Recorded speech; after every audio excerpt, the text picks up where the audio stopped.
You're listening to the 12 Days of Conspiracy on 1983. Welcome back. I'm your host, PH, and we're happy to have you listening in on the podcast. We're talking about religion today, and you won't want to miss out. To start off, I will say that I am a libertarian. I don't care if you have a religion or if you do, what religion you are. All I care about is that the First Amendment of the Constitution is supposed to be there for you. This podcast applies to atheists and agnostics as well. Because when I refer to religion, I'm actually referring to a belief system that drives your specific set of morals.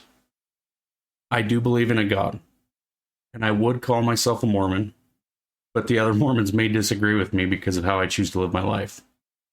I just think their morals align more with mine. That being said, I'm going to start off with a Bible verse. If you don't believe in the Bible, don't think of it as a Bible verse. It doesn't matter where the quote came from. If you can think of it as a bit of wisdom that was written from a culture's history a couple thousand years ago. It's kind of a lame way of putting it, but I'm trying to make it so that you'll at least listen along. The King James Version of 1 Corinthians 7:21 is written as, "Art thou, being called a servant? Care not for it, but if thou mayest be made free, use it rather." I will include the New International Version's translation because it makes a bit more sense in how we speak today. It says, "Were you a slave when you were called? Don't let it trouble you, although if you can gain your freedom, do so." I don't know about you, but this comes across as a pretty powerful message. So, are you a slave? According to Proverbs 22:7, the rich ruleth over the poor, and the borrower is servant to the lender. This is a quote that Dave Ramsey uses a lot to talk about why you shouldn't go into debt, ever. Although I agree with him, we're not here to talk about Ramsey Solutions or Financial Peace University. We'll save that for a different episode. The part I want you to take away from the original message is, although if you can gain your freedom, do so. I'm not saying we're slaves in the definition of the word. I do think taxes do make us more of an indentured servant, but we'll keep that between you and me. The conspiracy we're introducing today is the attack on you being able to worship how you want. I had a friend whose mom used to worship the Church of the NFL. She was a devout follower, never missed a worship session on a Sunday that I can remember.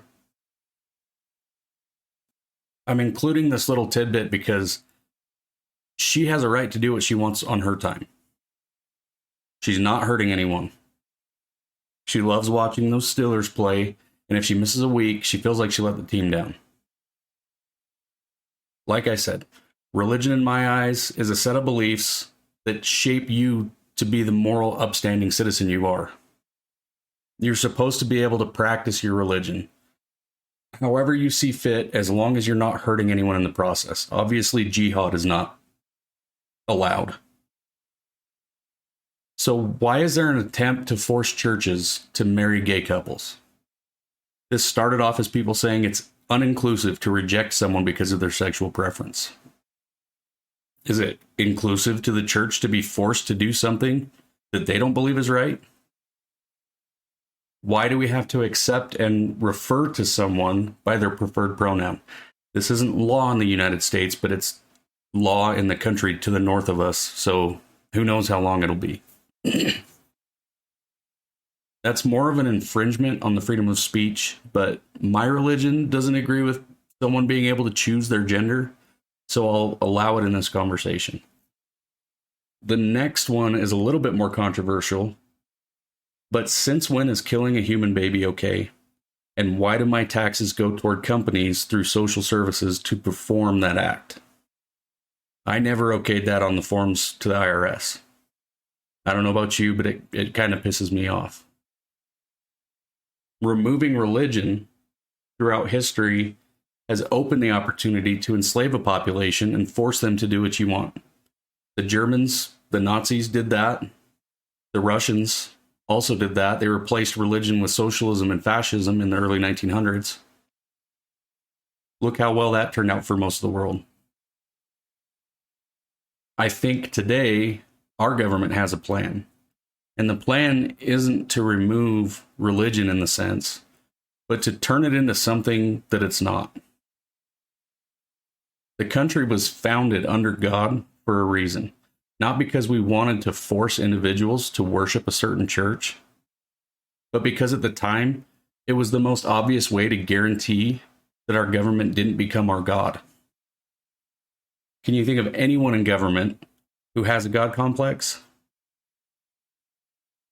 It seems to be more on one side than the other, but I think both sides would prefer to be worshipped than not. If you ask me, the government is trying to make it so you can't deny them as your one true savior, and we're losing ground on it every day.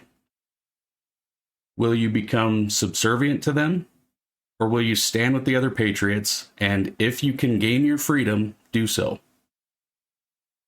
Thank you for listening to Day 3 of the 12 Days of Conspiracy. I really do appreciate your time.